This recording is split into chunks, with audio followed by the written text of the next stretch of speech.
Muy bien, ahí estamos. Baruch Hashem.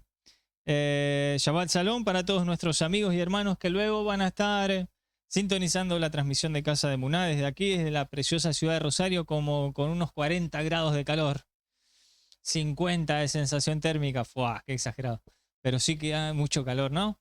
En este día estoy medio de civil. No me siento cómodo estando de chomba, pero qué calorazo que hace hoy, así que hoy le esquivé al traje y a la camisa.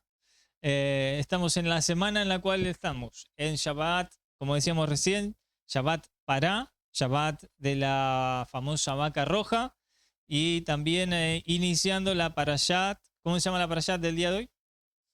Ki Tisa.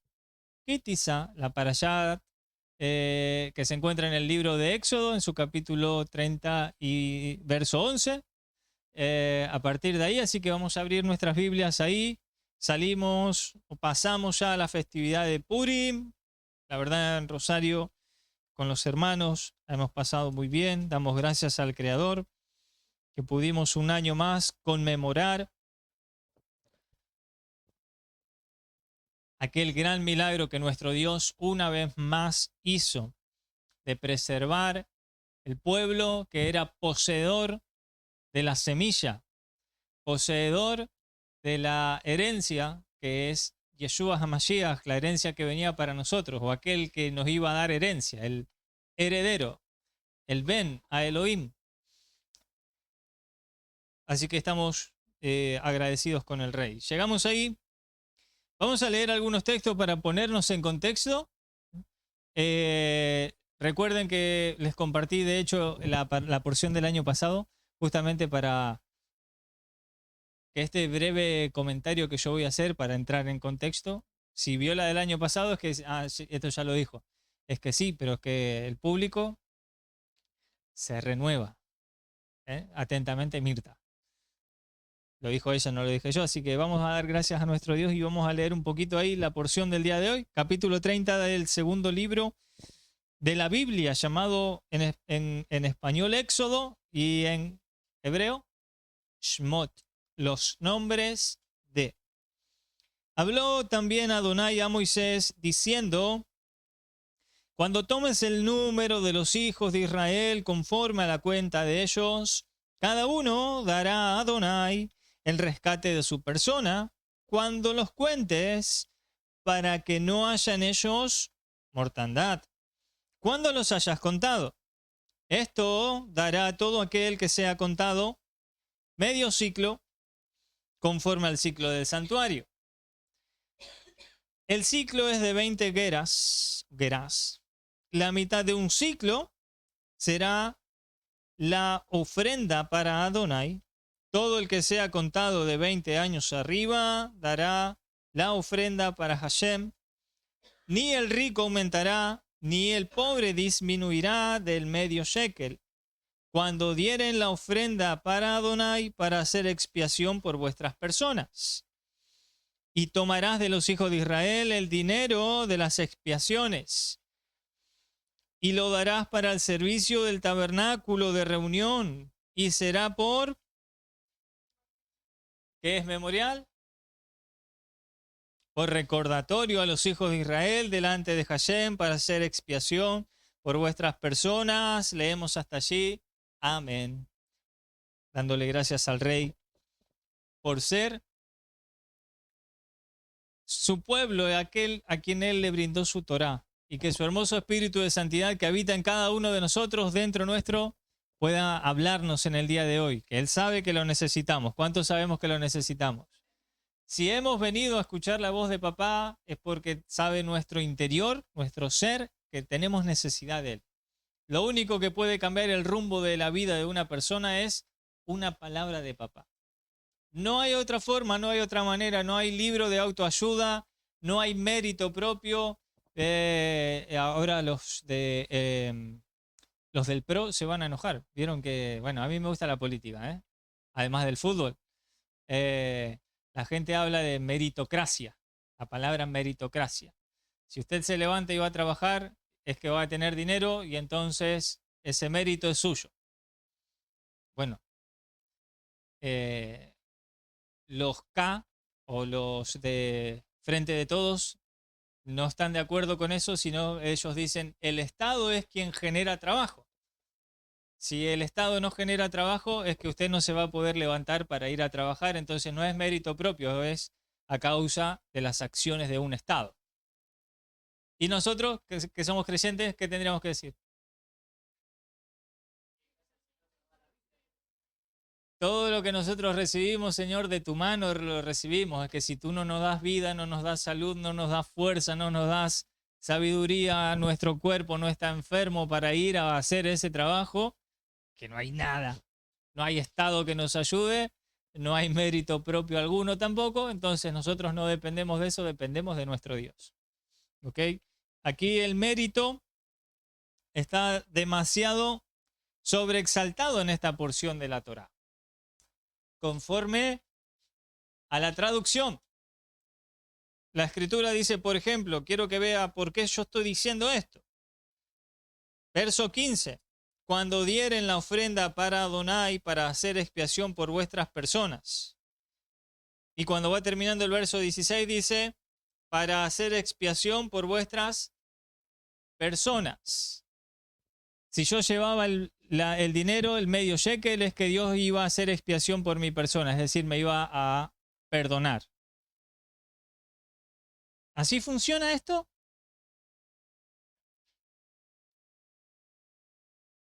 Hay en religiones que sí, ¿no es cierto? Para que alguien le perdone los pecados, usted va, lleva una ofrenda, lleva un dinero, le hacen rezar, seguir unos pasitos ahí y queda absuelto. Pero resulta que no es así. Sino ¿dónde actuaría la gracia allí? ¿Dónde actuaría la gracia? No hay gracia. Ahí hay mérito propio. Si yo llevo, me perdonan. Si no llevo, no hay perdón para mí. No funciona así. ¿Ok? Ya arranquemos de ahí. Sería contraescritural que nosotros leyésemos ese texto de esa manera. Eso está, obviamente, bastante mal traducido que digamos. De hecho, cuando cuentes el número de los hijos de Israel, el verso 12, cuando cuentes el número, ¿recuerdan qué es lo que habíamos dicho en el año pasado? No los que ya tienen más años. Por ahí alguien más nuevo que vio la prédica del año pasado o que estuvo el año pasado mismo. ¿Qué era cuando cuentes o cuando tomes el número de los hijos de Israel? El censo, muy bien. O sea que la escritura aquí nos va a hablar acerca de un censo. Esa sería la pregunta.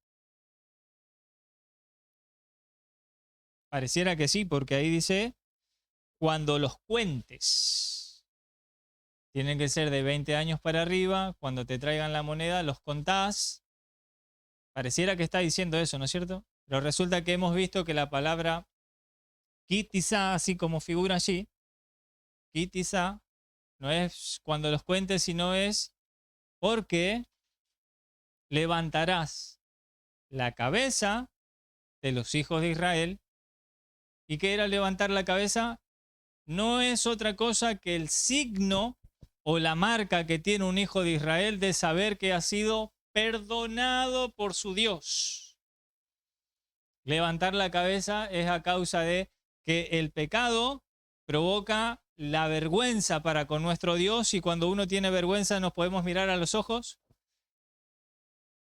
Que no nos podemos mirar, no nos podemos sostener las miradas. Nos da vergüenza. Bueno, el pueblo estaba en vergüenza con su cerviz hacia abajo y el Eterno reconcilia, perdona, limpia, levanta el rostro y ahora ustedes son mis siervos. No baje el rostro. No baje la mirada.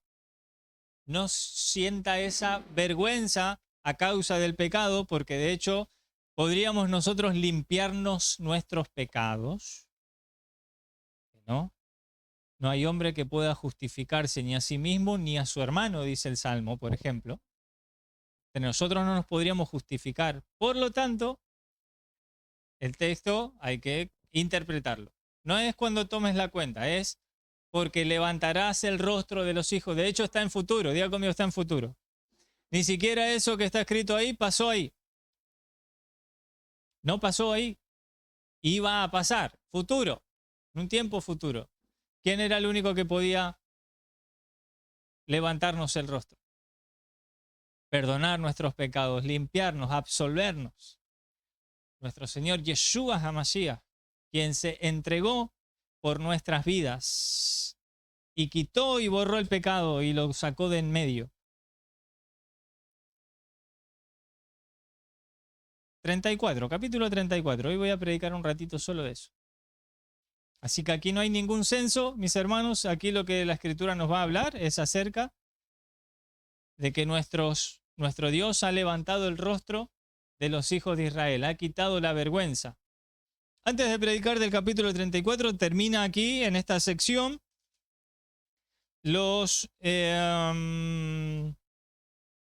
efectivamente, termina aquí ¿cómo se dice? Los ornamentos, no se dice en español. ¿Cómo se dicen los utensilios que iban a ser utilizados para el Mishkan, para el tabernáculo? La semana pasada y las parashot anteriores se había constituido la menorá, se había constituido el Aarón, se había constituido para hacer la mesa de los panes, el inciensario de oro donde se iba a ofrecer el ketoret o el incienso. Y esta semana se termina aquí, si usted ve conmigo, la fuente de bronce, dice allí, ¿no es cierto? En el 30 verso 17. El Kiora Nehoshet, la fuente de bronce. Luego el aceite de la unción. Luego la confección del incienso. ¿Lo vieron ahí? Rápidamente leí los subtítulos nada más. En Reina Valera. Está bien dividido ahí.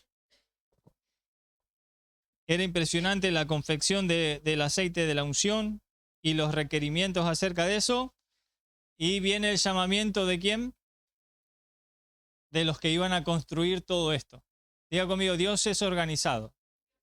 ¿Alguna vez le hicieron repetir la frase que Dios es orden? ¿Sí, no? Como Dios es tan ordenado y tan, diga conmigo, meticuloso. ¿Hay alguien de ustedes que sea meticuloso en algún área de su vida? Sí, ahí tenemos un sí. Sí. ¿Vos sabés para qué eras meticulosa? Para levantarte a las 5 menos 20 todos los días para ir a trabajar. Ese despertador me tenía 4:40, sonaba todos los días. Y nunca sonaba dos veces. La tipa ahí, pum, resorte, saltaba. Era meticulosa en eso. Cada uno puede ser meticuloso en un área determinada y en otra por ahí medio flacón, ¿no es cierto? Bueno, Dios no. Dios es meticuloso en todo, porque Dios es orden, mis hermanos. Dios es orden, mis hermanos. Ah, ya. Najón. Por eso, una vez que Dios termina de decir, miren, vamos a construir un tabernáculo, ¿ok? Miren, van a hacer esto primero, esto segundo, esto tercero, esto cuarto, esto quinto, esto sexto, esto séptimo. Y yo voy a decir quiénes son los que lo van a hacer. No son ustedes. Yo voy a decir porque yo los voy a dotar a ellos de capacidades diferentes para que hagan este servicio. ¿Ok? Bien. Y entonces, como siempre les enseño, ¿cuál es la firma de Dios? ¿Saben cuál es la firma de Dios? Dios presenta el plano, el tabernáculo. Dios presenta su proyecto y todos los utensilios. Y entonces el arquitecto, que es nuestro Dios, firma. ¿Cómo firma Dios? ¿Cómo firmó Dios en la creación? Todo el capítulo 1 Dios comenzó a enumerar en el primer día esto, el segundo día esto, el tercer día esto, el cuarto día, el quinto día, el sexto día, séptimo día y firmó Dios. ¿Cómo firmó Dios? Muy bien. Los hermanos aquí dijeron, porque no se va a escuchar, dijeron, la firma de Dios es el día de Shabbat. ¿Cómo sabemos eso? Bueno, no solamente por la creación. ¿Qué pasa aquí después de los llamamientos de Betzalel y Aholiab?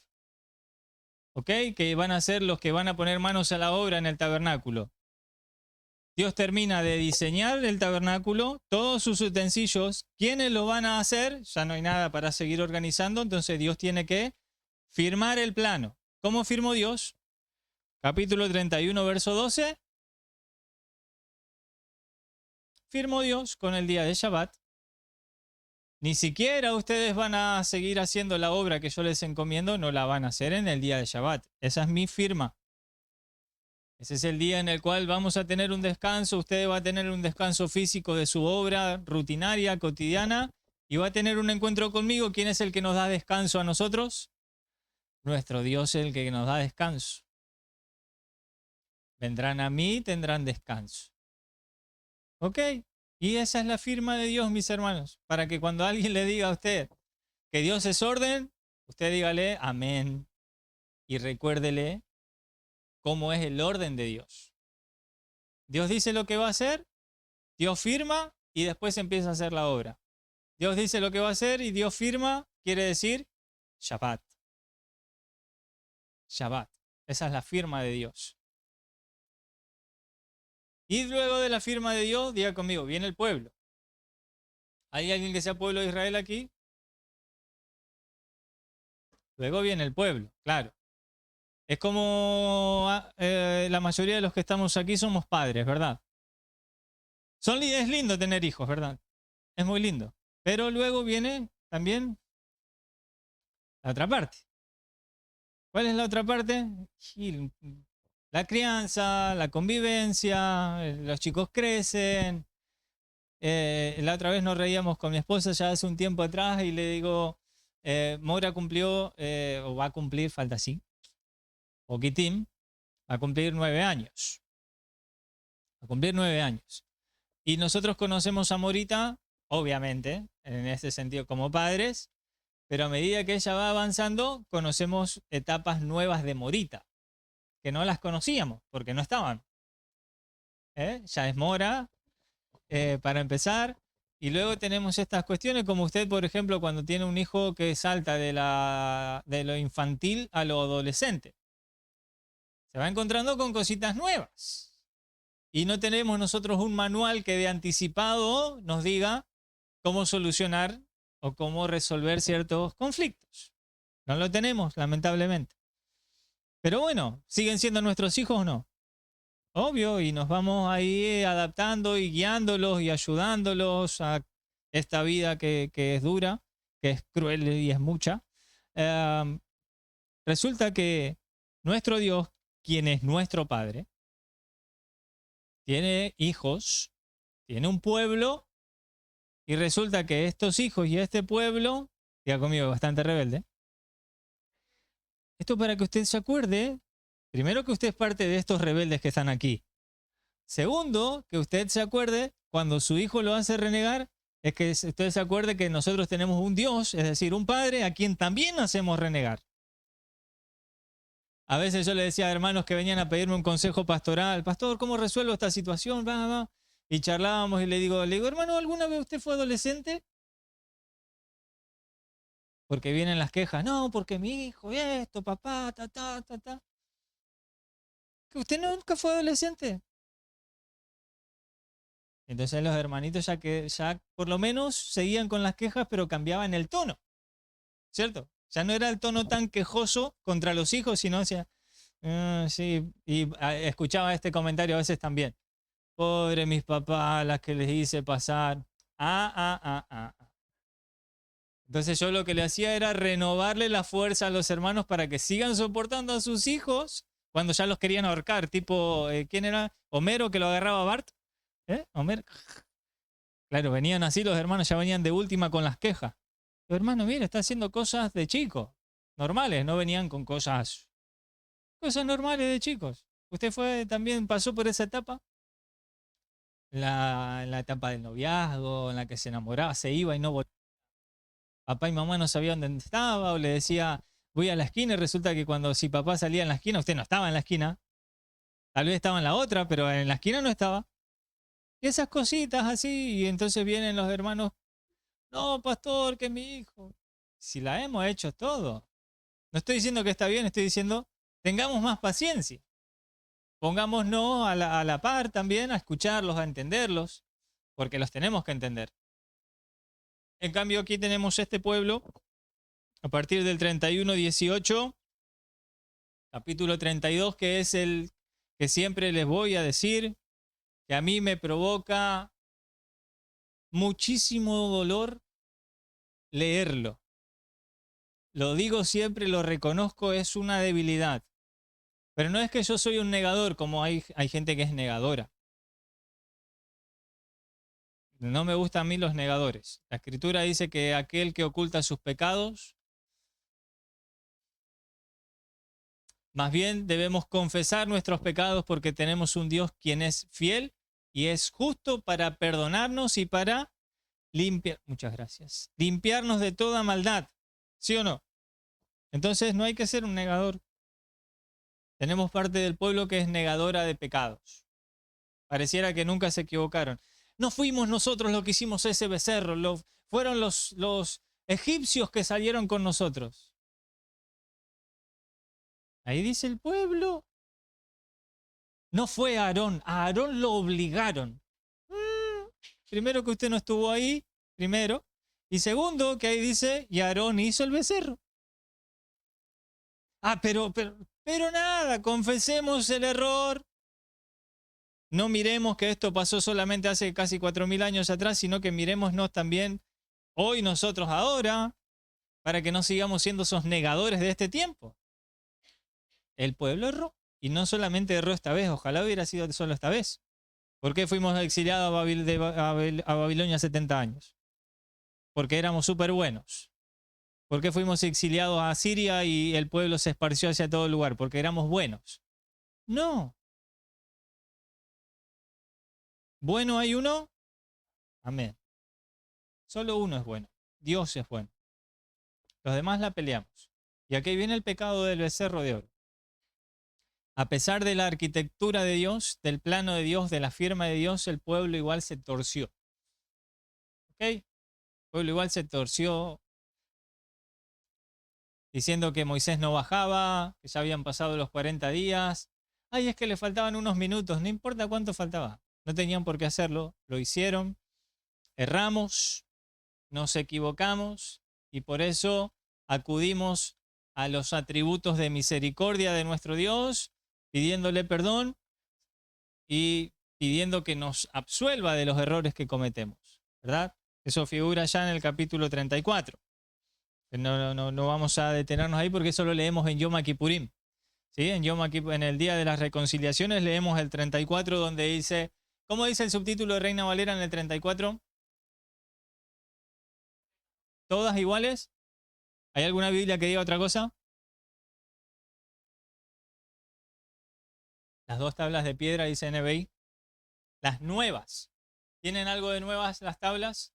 Sí, que no es la misma piedra, pero la escritura. Lo que está escrito en las tablas es algo diferente.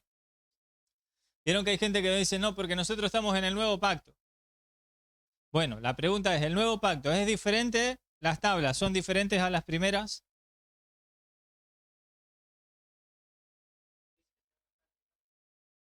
Está escrito ahí, ¿no es cierto? Si el mismo, diga conmigo, Dios no cambia. Es que no. ¿Por qué iba a escribir otra cosa ahora Dios? Significa que las primero que escribió es que no le salió bien. Escribió lo mismo. ¿Ok? El 33 no quiero tocar hoy. Tenemos varios nuevos. Pero ya nos vamos a meter con el 33. Pónganse las pilas, ¿eh? Pónganse las pilas porque cuando hablemos y Moisés le pidió al Señor que quería ver su ser, su esencia. Y entonces Dios le dijo, no puedes ver, porque no hay hombre que lo vea y que viva. Vas a morir. Entonces yo voy a poner mi mano, te voy a tapar y voy a pasar. Y te voy a dejar ver mi parte de atrás, dice ahí la espalda, ¿no es cierto? Hasta el día de hoy el judaísmo dice que Dios, por ejemplo, no tiene cuerpo, pero tiene mano que le tapa los ojos a Moisés y tiene espalda. Hay un salmo que dice, por ejemplo, eh, los dioses de ellos tienen ojos y no ven, tienen oídos y no oyen, tienen manos y no tocan, pero no es así nuestro Dios. ¿Qué quiere decir no es así nuestro Dios? Que Él tiene ojos que sí ve, que tiene oídos que sí oye. ¿Cuántas veces la Escritura dice, inclina tu oído, Señor, para oír la oración de tus siervos? No tiene oreja Dios. Ya conmigo, es metáfora.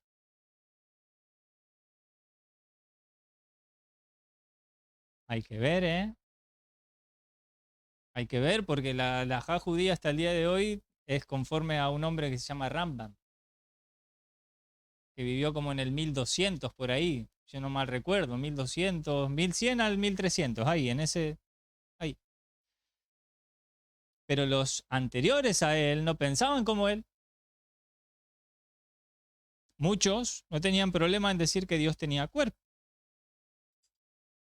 Pero vino este hombre un día y dijo, Dios es esencia, Dios no tiene cuerpo. Ya conmigo, Dios es espíritu. ¿Qué cree la gente por la palabra espíritu?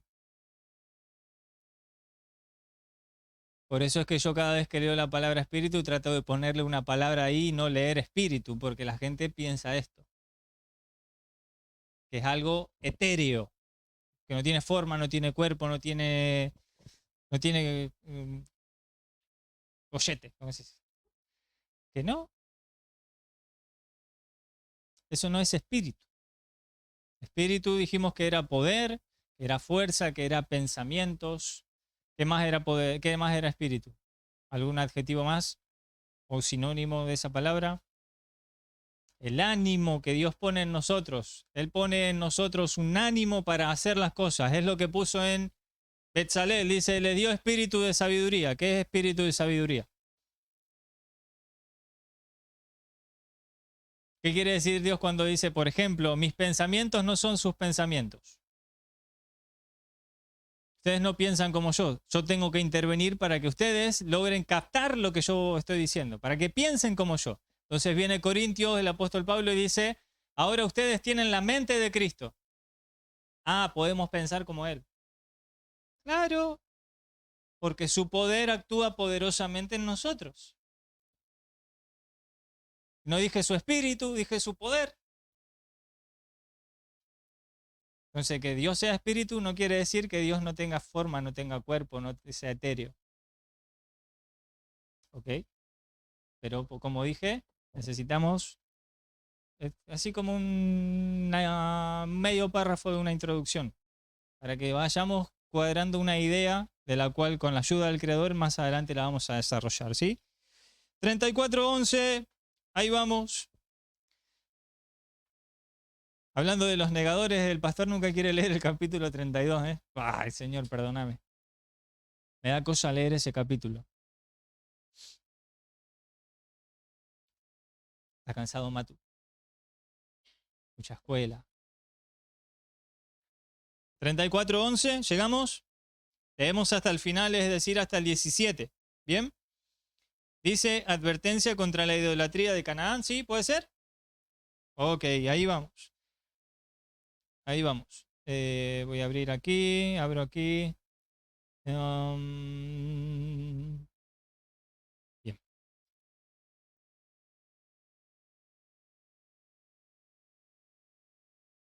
bien. Guarda lo que yo te he mandado hoy.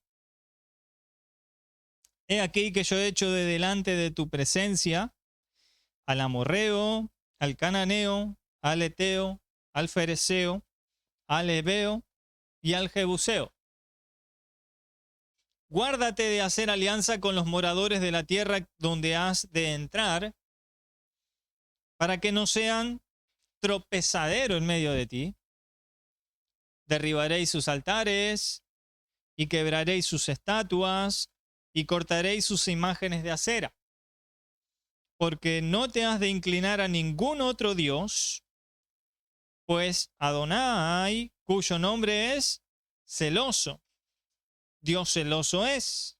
Por tanto, No harás alianza con los moradores de aquella tierra, porque fornicarán en pos de sus dioses y ofrecerán sacrificios a sus dioses y te invitarán y comerás de sus sacrificios. O tomando de sus hijas para tus hijos y fornicando sus hijas en pos de sus dioses, harán fornicar también a tus hijos en pos de los dioses de ellas. No te harás dioses de fundición. Amén. Hasta ahí. Este pasaje muy hermoso. Si nosotros lo vemos así cuando leíamos toda la porción, como imagino y confío en ustedes que la hemos leído, resulta que pareciese que estaba así medio como hasta inclusive un poquitín fuera de contexto. Solo un poquitín. Hablar de la idolatría de Canaán cuando recién estábamos saliendo del pecado del becerro de oro, es como que, Señor, mira, necesitamos que vuelvas a levantar nuestro rostro. Recuerden que la Torá tiene algo que se llama que en la Torá no hay antes y no hay después. ¿Qué quería decir que no hay antes y no hay después? Que si nosotros la vemos, buscamos un orden cronológico, probablemente no lo encontremos.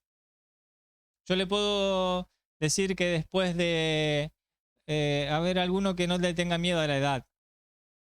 ¿Cuántos no le tienen miedo a la edad? ¿Eh? Hermana Carmen levantó primero. Ok, vamos a respetar el orden. Hermana Carmen, ¿cuántos años tiene usted? 6'2". Hermana Carmen, yo le puedo decir a usted que el año que viene va a cumplir 61. Cronológicamente no. Estaría incorrecto. El año que viene va a cumplir 63. O este año, no sé bien. Este año va a cumplir 63, no 61. No va para atrás, va para adelante. Por eso dije a alguien que no tenga problemas con la edad, sino enseguida me decía, amén, amén, pastor, cumplo uno menos. Sin embargo, cuando nosotros leemos la Torá, tenemos que sacarnos ese orden cronológico de la cabeza. Porque los eventos, muchas veces escritos, no se dan en un orden así como 60, 61, 62, 63, sino que a veces están como mezclados. Y cuando están mezclados, si usted le quiere dar un orden, es que no le va a cuadrar por ningún lado y va a comenzar ya conmigo, va a venir Amalek. Va a venir Amalek y le va a poner dudas y ves que esto está escrito así. Es como algunos pocos, Baruch Hashem, que leen el Testamento de nuevo y dicen, ven, es que acá está escrito así y acá está escrito así, entonces esto quiere decir que no es santo. La Torá tampoco tiene un orden y ninguno se atrevería a decir que no es santa la Torá, que no es de Minas Yamain o del cielo o del Sinai. No nos atreveríamos a decir eso. Que no tenga un orden correlativo no quiere decir que no sea recibida del cielo. Eso es normal. Y el pecado del becerro de oro debería ir mucho más atrás de lo que estamos encontrándolo aquí. Aquí nosotros lo encontramos en el capítulo 32. Pero resulta que esto debería ir mucho más atrás. Porque que el Eterno, en el capítulo 30, esté levantando el rostro es porque fue a causa del pecado que han cometido aquí. Ellos tenían vergüenza. Tenían el rostro así. ¿Cómo hicimos esto contra nuestro Dios? Y tiene que venir Dios a intervenir y levantarles el rostro. Con ese solo texto, mire, yo ya le puedo ni hablar si nos ponemos uno por uno, ¿no? Terminaríamos. Entonces hoy no es algo que nos tengamos que poner a estudiar. Pero usted tiene que tener en cuenta esto. Y aquí viene entonces el Eterno y habla el tema de la idolatría. Cuando vayamos a Canaán, ¿qué nos vas a llevar igual a Canaán por más que te hicimos lo que te hicimos? Por más que acabamos de pecar contra otros dioses, vos me decís cuando vayamos para allá no pequemos, no pequen con los dioses de los cananeos. ¿Con qué Dios pecaron los israelitas aquí? Formaron un becerro de oro. ¿Pero de dónde sacaron eso ellos?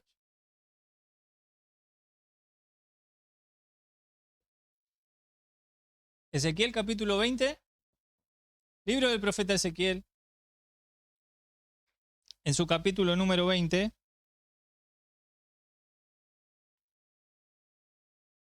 Cuando lo tenga me dice amén.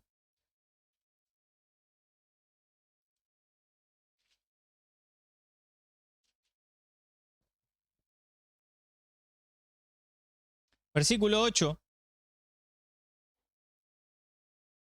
Llegamos ahí. Ezequiel capítulo 20, verso 8.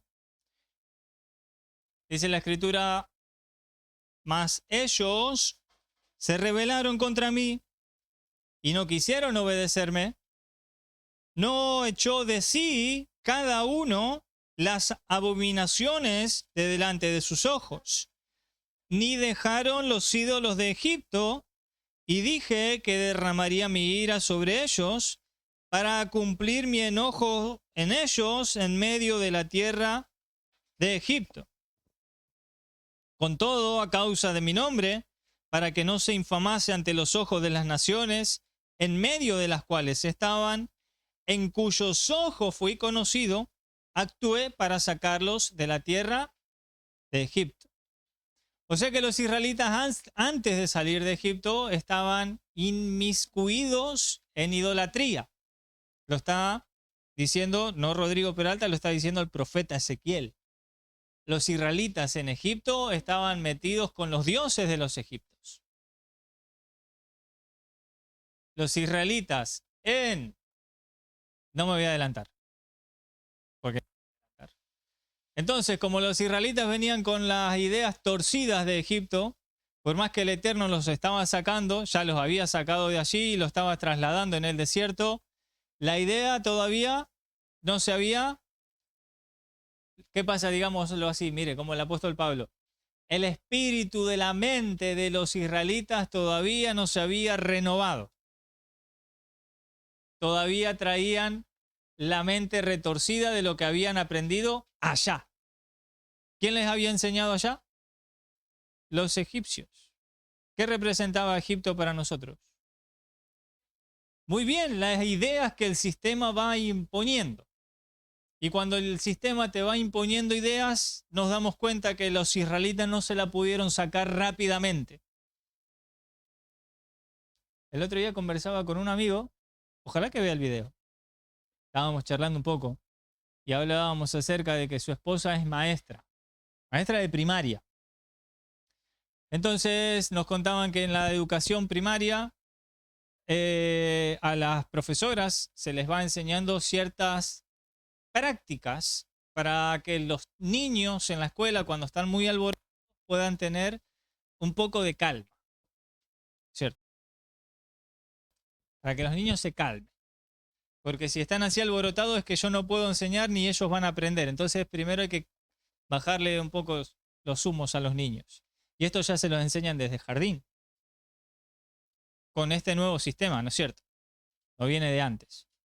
Antes te daban, cuentan los antiguos que te daban un reglazo en la mano o algo, un tirón de oreja, un tirón de pelo para que te calme y listo, ya está, quedaba ahí. Pero ahora no, ahora se los hace, por ejemplo, meditar. Se les hace poner la mente en blanco. Se los hace hacer prácticas tipo de yoga o de reiki para que los niños bajen un poco. Entonces hablaba con un compañero y eso no solamente viene, se queda con eso, que no es poca cosa, sino que además, este tema de la por ejemplo, ¿cierto? Todes, que en los baños de las escuelas no haya género, implica que el niño puede entrar en el baño de las niñas y las niñas podrían entrar en el de los niños. Diga conmigo, vegetarianos, veganos. Si uno lo practica porque ya lo practicaba, una persona vegetariana, yo conozco vegetarianos de añares y añares, pero los vegetarianos se pusieron de moda hace poquito y de ser vegetarianos saltan rápidamente a ser veganos. Y entonces te hablan con la son veganos, hacen yoga, están de moda. El sistema, Ahora que ya también lo trasladen eso mismo a la escuela, y que si usted, por ejemplo, se come un rico asado, usted es un asesino. Bueno, sistema y todo lo que ello compone. Los israelitas venían con un sistema llamado Egipto y lo estaban trasladando. Por eso es que siempre leemos, cuando salimos de Egipto, le decimos y recalcamos, aquí el Eterno nos trasladó, ¿ok? Nos trasladó de Egipto, de las tinieblas, nos pasó para acá, pero fuimos libres ahí. Físicamente hablando, sí, pero no espiritualmente hablando. Todavía no éramos libres. Todavía éramos esclavos del sistema llamado egipcio y por eso es que cuando el pueblo se la vio así como ¿qué hacemos ahora? Reaccionaron al modo egipcio. En la Biblia. Ahora nosotros, traigámosla al 2023 o al 5783. Nosotros, ¿ya nos hemos sacado esa parte egipcia de nuestras vidas o esa parte del sistema de reaccionar como reaccionábamos antes ante la misma adversidad? Ante la misma circunstancia o problema que se nos pueda enfrentar en la vida, ¿reaccionamos conforme a lo que aprendimos allá o reaccionamos conforme a lo que ya vamos aprendiendo acá?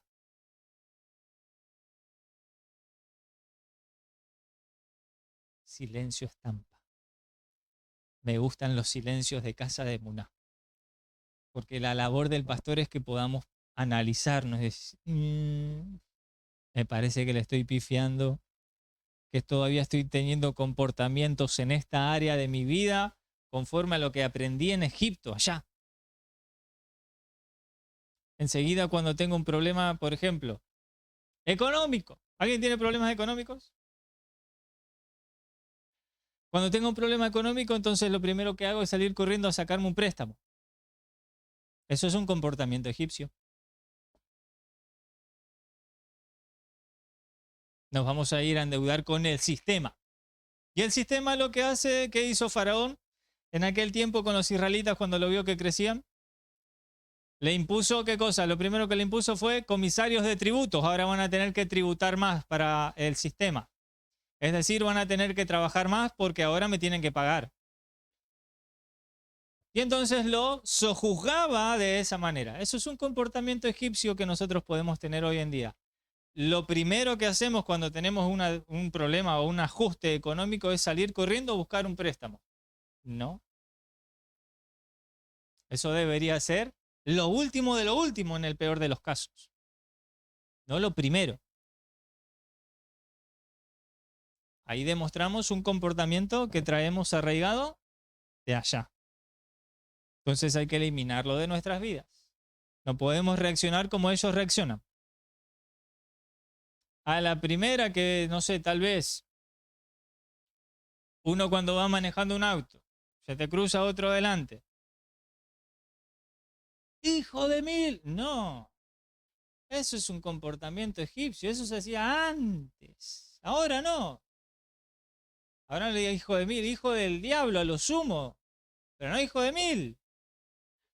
No podemos traer un comportamiento egipcio porque eso acá no encajaría. Entonces, nuestro Dios, diga conmigo, quien es sabio. Nuestro Dios, quien es sabio, al único y sabio Dios sea la gloria por los siglos de los siglos. Amén.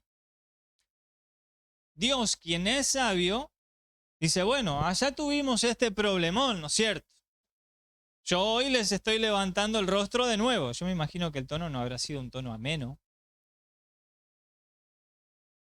Pero vamos camino hacia allá.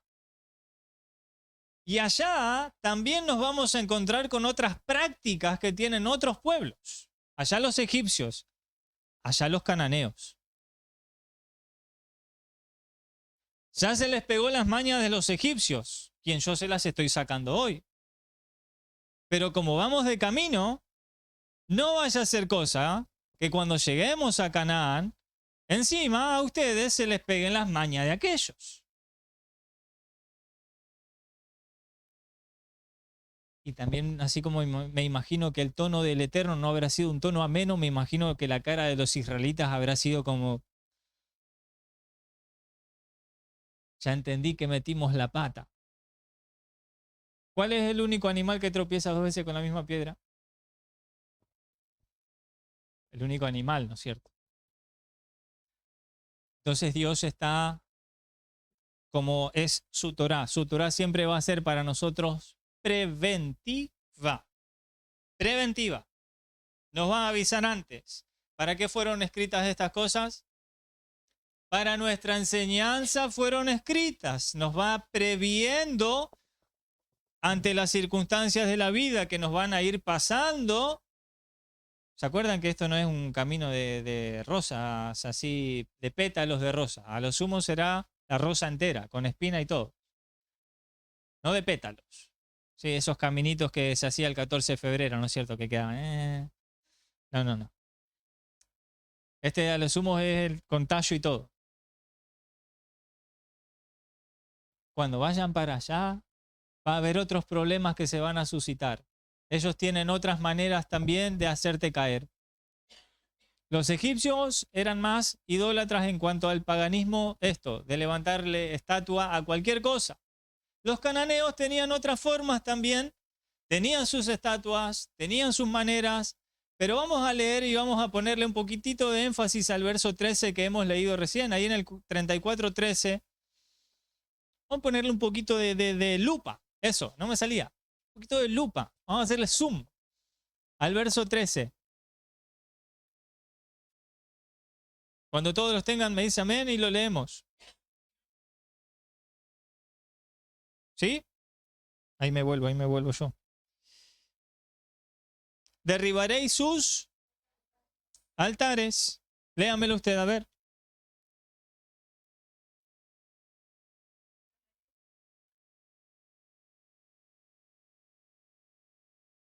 Muy bien. Mitzveach, Matzeva. ¿Y qué más decía? Sus.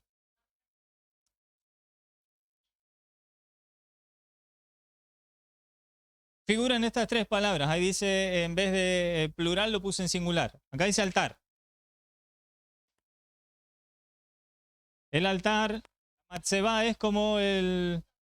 Estatua es como el monolito. Sí, es eso. Y le voy a poner estatua para que a ustedes le quede.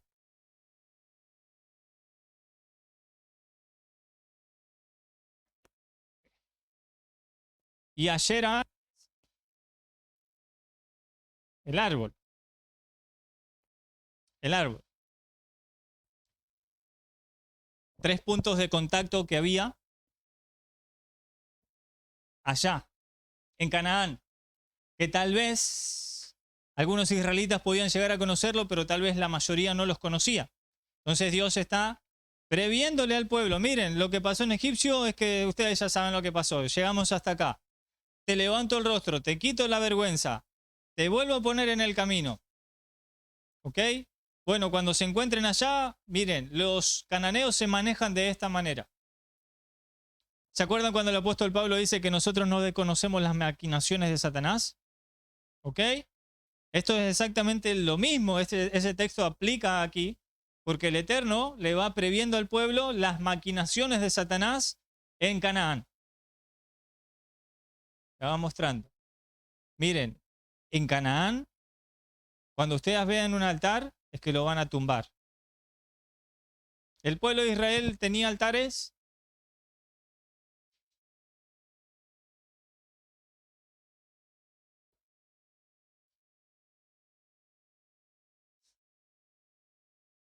Abraham había hecho altares, Jacob, Isaac, creo que Noah había hecho altar también.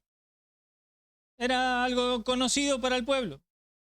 Ok, era algo conocido. Era un punto de contacto para el pueblo. De hecho, ahora el Eterno en el tabernáculo le había dicho, ustedes harán para mí un altar donde se iban a ofrecer los sacrificios, ¿verdad? Así que ya sabían de qué se trataban los altares. Una matzeba.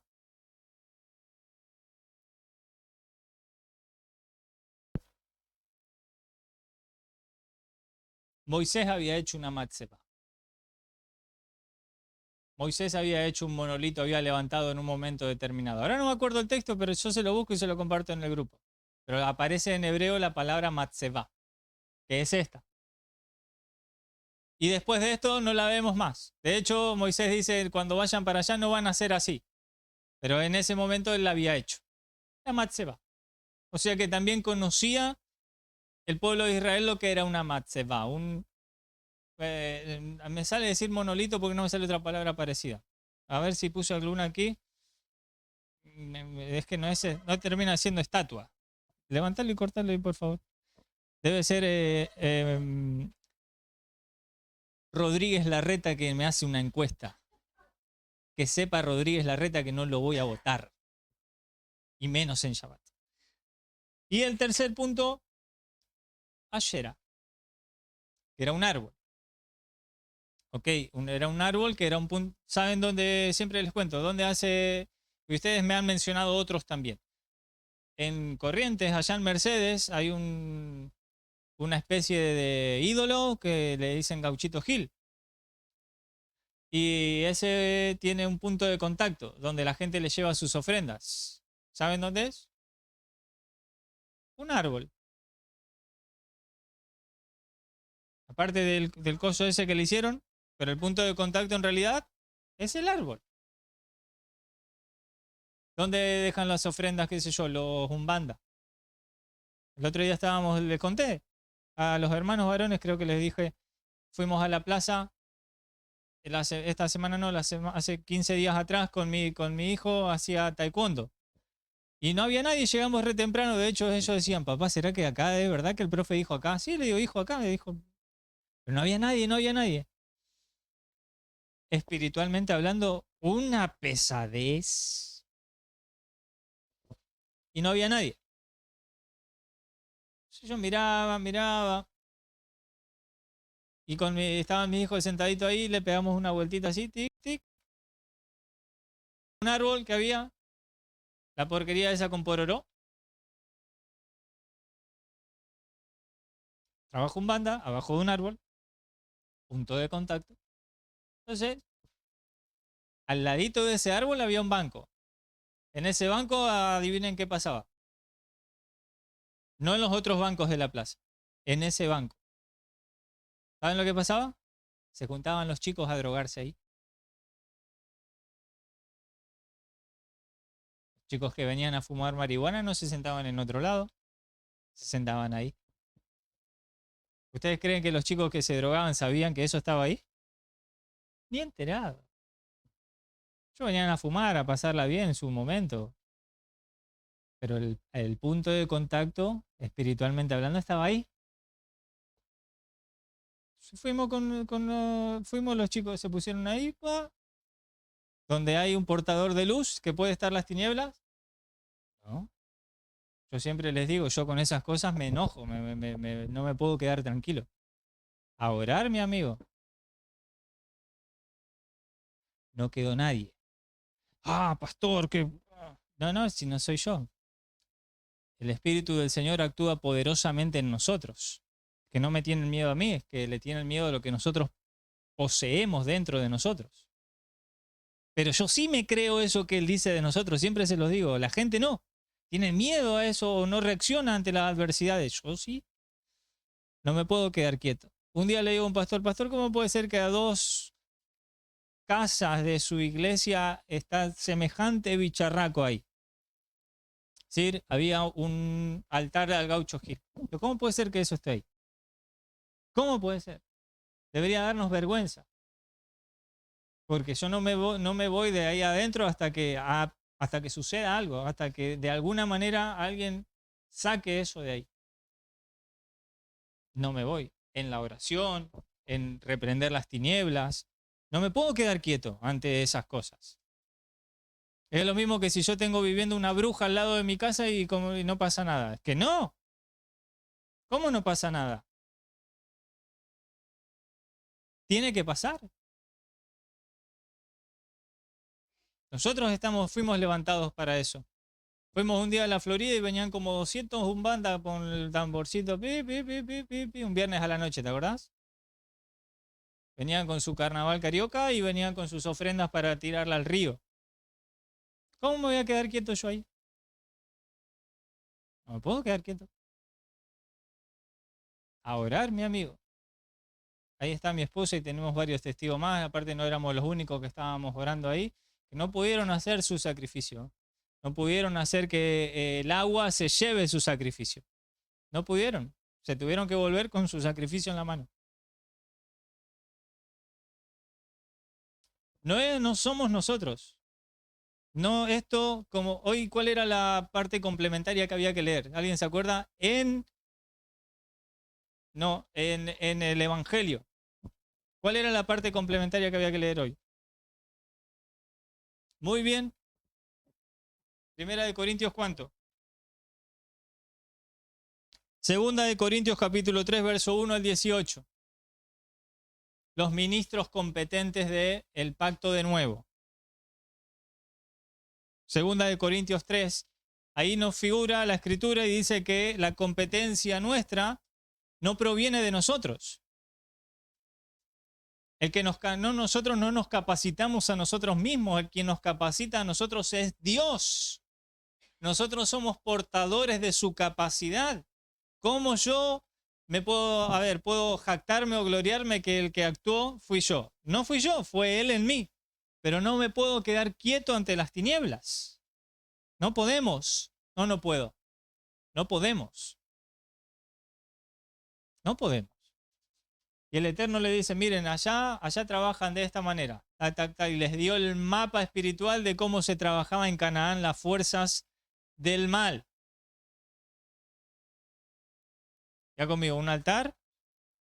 Luego del altar, el altar para los sacrificios, luego del altar venía la estatua, es decir, la deidad propiamente dicha. Y luego de la deidad venía el árbol. ¿Estamos bien hasta ahí?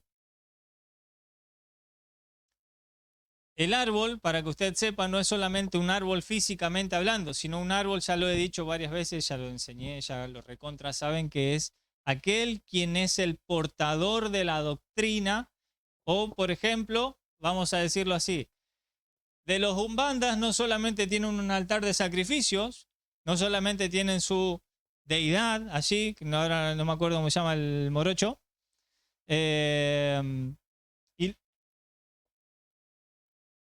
no, ese sería yo digo la estatua. Tienen una estatua también de aquel. Y luego tienen el payumbanda, el árbol, el portador de la doctrina. La persona físicamente hablando, propiamente dicha. Y el creador le dice al pueblo, ya conmigo al pueblo.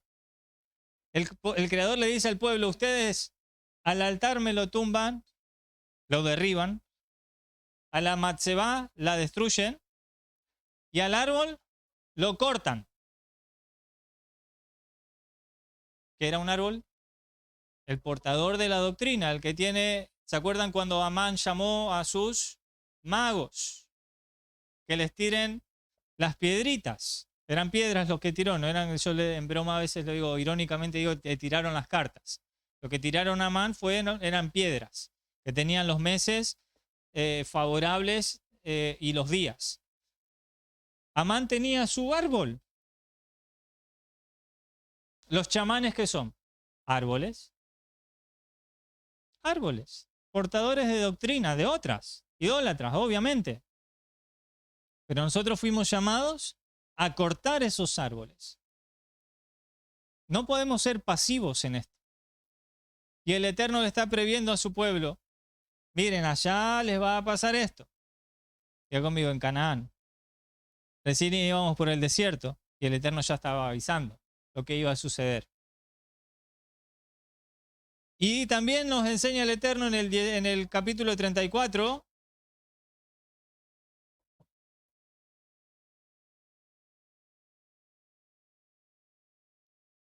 Vamos a leer el 14 y el 15. En realidad en el 15 sale específicamente, pero en el verso 14 es la no tolerancia a estas cosas. porque no te has de inclinar a postrar a ningún otro Dios, porque Adonai, cuyo nombre es celoso, Dios celoso es el Caná. Por tanto, no harás, ¿qué cosa dice ahí? No harás alianza, ahí no dice alianza, ahí dice no cortarás un pacto con los habitantes de la tierra.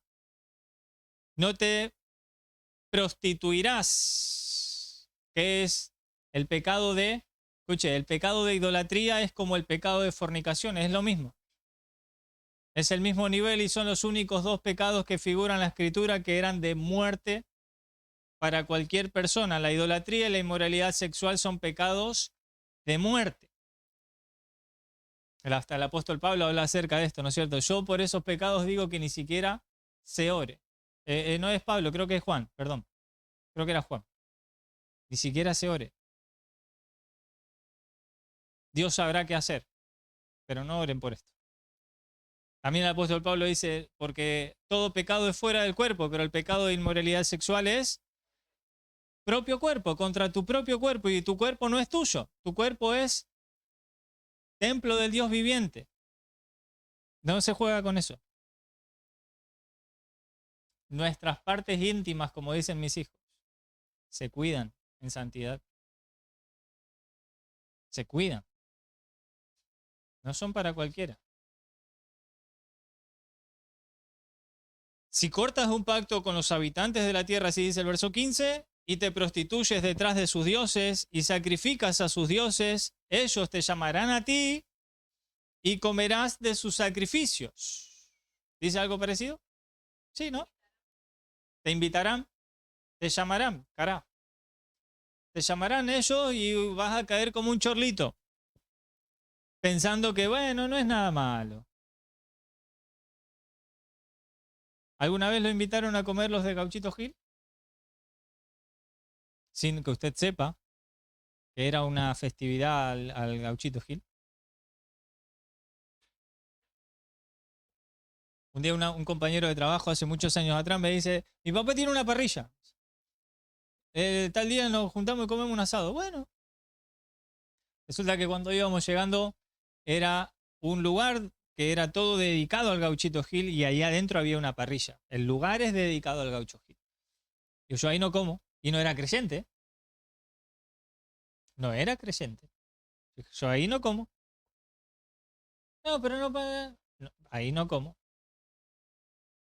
Y no comimos ahí, comimos en otro lado. Pero ahí no. Diga conmigo, no era creyente. Resulta que hace no tanto tiempo atrás escucho un pastor que contaba alegremente que los Umbanda habían hecho, él vive cerca del río y habían hecho un sacrificio de un animal a orillas del río. Habían derramado y vertido la sangre ahí y que cuando volvían, él dice, jactándose, que hasta los Umbanda me bendicen a mí. Porque el animal que habían sacrificado, ellos sabiendo que él era pastor, le dice, pastor, ¿lo quiere comer usted? Nosotros este no lo comemos, ya hicimos lo que teníamos que hacer. Y dice, entonces yo le oré en el nombre de Jesús y me lo comí.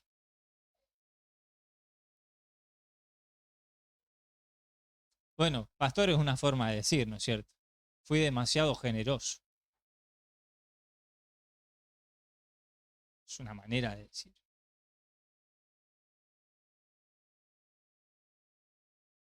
Si cortas un pacto con los habitantes de la tierra, ¿se prostituyen? ¿Así dice? Fornicarán en pos de sus dioses, ofrecerán sus sacrificios a sus dioses y te invitarán y comerás de sus sacrificios. Diga conmigo, sin darme cuenta. Es que la astucia de Satanás es que no te ibas a dar cuenta, pero Dios ya te está previendo. Y además, ¿cómo va a trabajar el enemigo? Además de eso, ¿cómo va a trabajar el enemigo? Verso siguiente. ¿Cuál es el verso siguiente?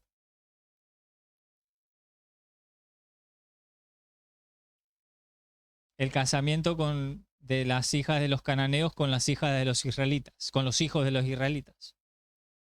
¿Qué pasó con las moabitas que vinieron y se metieron dentro del pueblo? Y entró lo que el Eterno dijo, para que no haya maguefá, para que no haya toque, para que no haya plaga en medio del pueblo, no hagas esto. ¿Y qué pasó cuando las moabitas se metieron adentro del pueblo? Hubo plaga, hubo mortandad. Como 24.000, ahí es que dice como 24.000 murieron. ¡Wow! Impresionante, hermanos. Diga conmigo, el Eterno es sabio. ¿Usted cree que está para allá nos estará hablando algo en particular a nosotros? Ya sabemos cómo actuaban los egipcios y los errores que hemos cometido conforme al sistema egipcio. Bueno, ahora sabemos también cómo actúan los de Canaán. Y si nos comenzamos a revisar conforme a cómo actúan ellos, de hecho el apóstol Pablo dice lo que los gentiles sacrifican, ¿a quiénes los sacrifican? A los demonios los sacrifican. ¿A quiénes?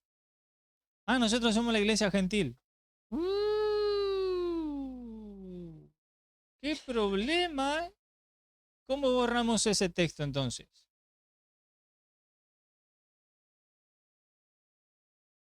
Primera de Corintios 10, 18.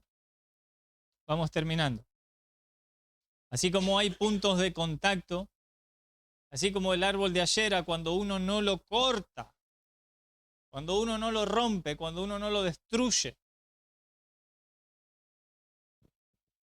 ¿Saben cómo podemos destruir un árbol de Ashera? Con la escritura, mis hermanos, no hay otra forma. No hay otra manera que el Eterno también nos brinda a nosotros conocimiento. Por eso el apóstol Pablo decía, yo espero que ustedes oren por mí, para que cuando yo abra mi boca, hable con denuedo acerca de la palabra, para tumbar fortalezas, principados, potestades. Cuando él decía, no desconocemos las maquinaciones de Satanás, cuando él decía, llevando todo pensamiento cautivo a la obediencia de Cristo. Porque él sabía que de esto había por todo lugar, haciéndose los sabios de sus deidades, obviamente. Llegamos ahí, 1 Corintios 10, 18. Vamos a leer un poquito ahí, ya nos vamos finalizando. Rápidamente. Mirad a Israel según la carne, los que comen de los sacrificios. ¿No son partícipes del altar? Antes digo que lo que los gentiles sacrifican, a los demonios los sacrifican y no a Dios. Y no quiero que ustedes se hagan partícipes con los demonios. No podéis beber la copa del Señor y la copa de los demonios. ¿Cuándo se da esto? ¿Cuándo bebemos la copa? Muy bien. No podéis participar de la mesa del Señor y de la mesa de los demonios. ¿O provocaremos a celos al Señor? ¿Somos más fuertes que Él? Todo me es lícito, pero todo no me conviene. Todo me es lícito, pero no todo edifica. Ninguno busque su propio bien, sino el del otro. De todo lo que se vende en la carnicería, comed sin preguntar nada por motivos de conciencia. Yo quiero leer hasta ahí porque luego sigue poniendo ejemplos similares. Pero fíjense que viene hablando de la comida, de los demonios. ¿Y de qué? No escuché. Y de la idolatría. Muy bien. ¿Tendrá algo que ver esto en ese orden? ¿La idolatría con los demonios y con la comida? Hay un texto maravilloso y hermoso para entender lo que está escrito aquí. Diga conmigo, lo que vendan en la carnicería, coman. Sin preguntar por motivos de conciencia. ¿Qué significa que lo que vendan en la carnicería yo puedo comer? Dentro de lo que está permitido comer. Ah, pero en la carnicería venden carne de cerdo. Bueno, pero eso no está permitido comer por más que lo vendan. Pero lo que sí está permitido comer, ¿qué significa no pregunten? Por motivos de conciencia. ¿Conocen las leyes Kashrut? ¿Cómo se degolló el animal? ¿Quién degolló el animal? ¿Cuándo se degolló el animal? ¿En qué lugar? ¿Qué pasto comía? ¿Qué no comía? Esas son las leyes Kashrut. Y aquí los corintios no tenían como para andar preguntando tanto, porque no se sabía bien cómo habían matado la vaquita, por ejemplo. No se sabía quién había matado la vaquita y más vale por... La carne esa se puede comer. No preguntemos más, porque si vamos para atrás, por ahí no estamos seguros. Pero que se puede comer, se puede comer. Mira, es, no sé, el vacío. Se come. Buenísimo. De hecho, primera de Timoteo capítulo 4, verso 5, me fui con ese texto. Punto de contacto, idolatría, demonio, comida. Ese es el orden. Punto de contacto, idolatría, demonio, comida. Ya conmigo, no puedo comer cualquier cosa. No comas cualquier cosa. No te comas el cuento. Porque este te hace creer que se puede comer cualquier cosa. No se puede comer cualquier cosa. Dice primera de Timoteo capítulo 4 verso 5. ¿Cómo dice? A ver, uno que tenga hoy voz de arcángel. Me faltó el arcángel Gabriel. ¿Cómo dice hermano Uli?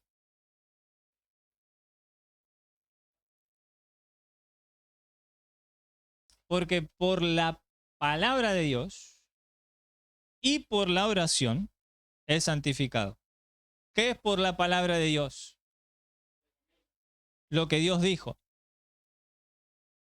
Y la oración, ¿de quién? Nuestra.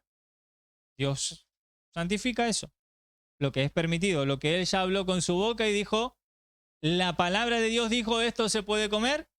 Oramos y comemos. No sabemos bien de dónde viene, pero Él ya dijo que eso se podía comer. No problem con eso.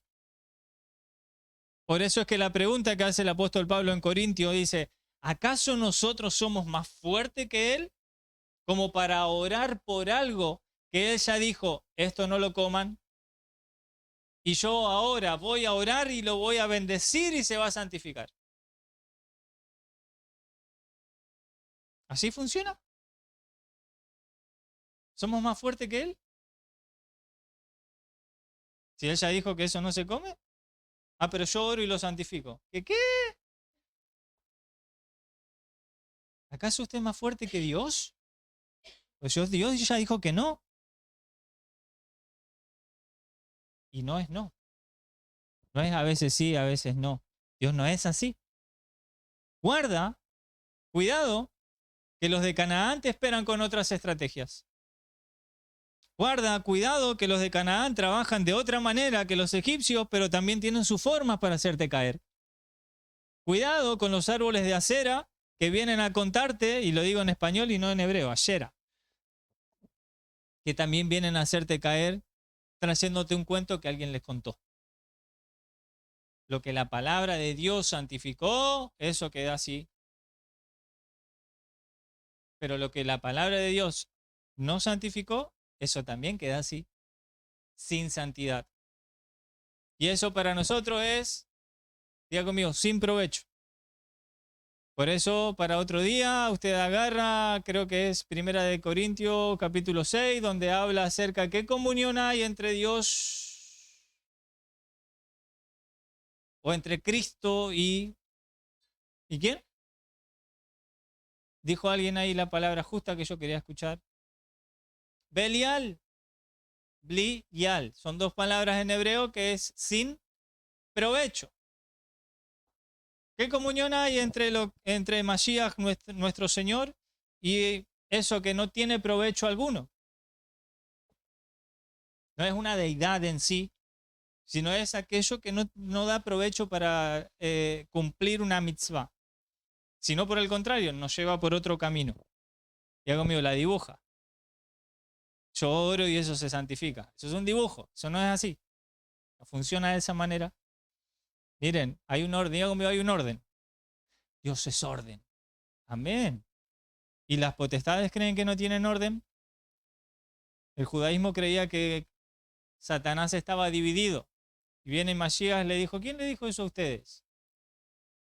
Satanás no está dividido, porque si estuviera dividido, una casa dividida contra sí misma no prospera, se destruye. Satanás no está dividido, Satanás tiene un orden jerárquico bien establecido. No hay muchos Satanás. Es un Satanás con sus potestades, con sus deidades, con sus artimañas, con sus demonios, con sus espíritus inmundos. Que sabe cómo actuar, así como actuaban en Egipto, allá en Canaán, también te están esperando. Diga conmigo, no puedo bajar la guardia. No bajemos la guardia, casa de Muná. No bajemos la guardia porque nos van a querer venir a hacer caer de todas las maneras posibles, pero las estrategias de Satanás no las desconocemos porque siempre son las mismas. Y nuestro Dios, quien es sabio, el único sabio Dios, ya nos está previendo a nosotros. Amén. Vamos a darle gracias a nuestro Dios porque Él es bueno para siempre su piedad. Amén. Shabbat Shalom a todos nuestros hermanos.